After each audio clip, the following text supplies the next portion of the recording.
Well, I do not envy the person who has to follow that. Luckily, it's not me. But if there's anybody who is up to the task, it is going to be our next speaker. He's from my old stomping grounds. He's a representative of the Oak Grove area. He is somebody who, I think if he is not liberty enough for you, you might as well just pack up and leave the country, because it ain't going to happen. I'm talking about Representative Cal Bahr.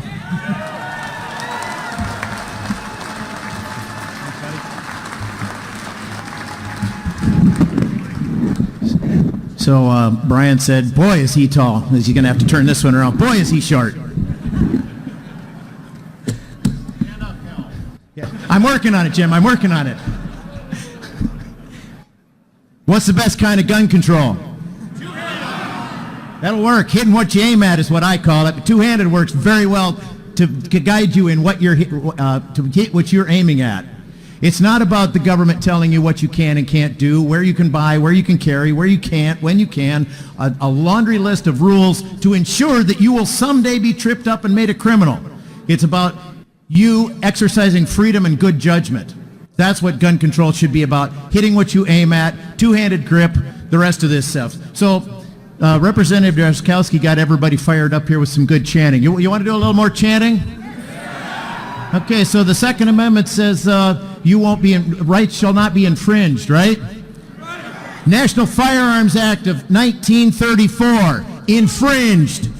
Federal Firearms Act of 1938. Infringed. Gun Control Act of 1968. Infringed. Firearms Owners Protection Act of 1986. Infringed. Brady Act of 1993. Infringed. Federal Assault Weapons Ban of 1994.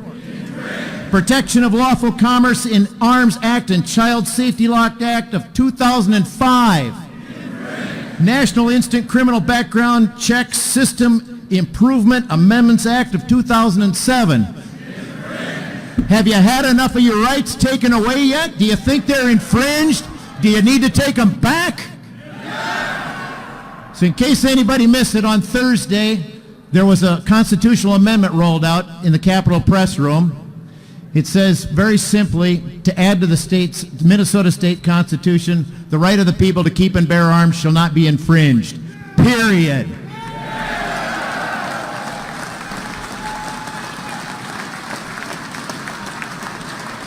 Minnesota is one of 6 states in the Union that does not have a firearm protection in its state constitution. Iowa is one of those 6.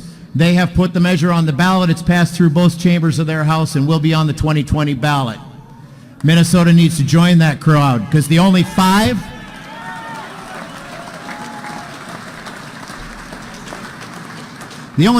that are left, California, New Jersey, New York, Maryland, and another one of those socialist states out east. You can kind of pile a lot of them together that way, right? They know how to run your life, not you. They think you're too stupid to make your own decisions. So that Representative Drazkowski's list, all those phobias, he forgot an important one. Freedomophobia. That's for people who can't make up decisions in their own life. They need that government entity to tell them how to live their life, because they can't do it themselves. Not like the people in this room. We're responsible people. We know how to take care of ourselves. We take care of our neighbors, and we take care of our communities.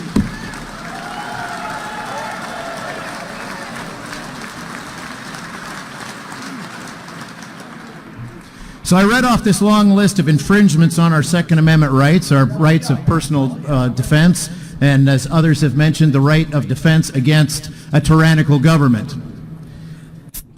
Some days, you feel like the frog in the boiling water. Just exactly how long are they going to just keep notching it up, a degree here and a degree here and a degree here, until you've had enough? That line is for each of us to decide, each on our own terms. There you go. There's a lot of us in this room that have had enough, and it's time to start riding herd on the rest of these people that want to take your rights away from you. They will not go quietly into the good night. They need to be kicked to the curb and stomped on and run over a few times.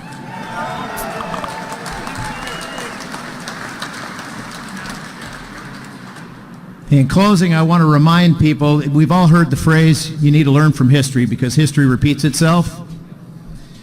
In 1775, General Gage sent a battalion of British regulars under the command of Colonel Smith to the towns of Lexington and Concord.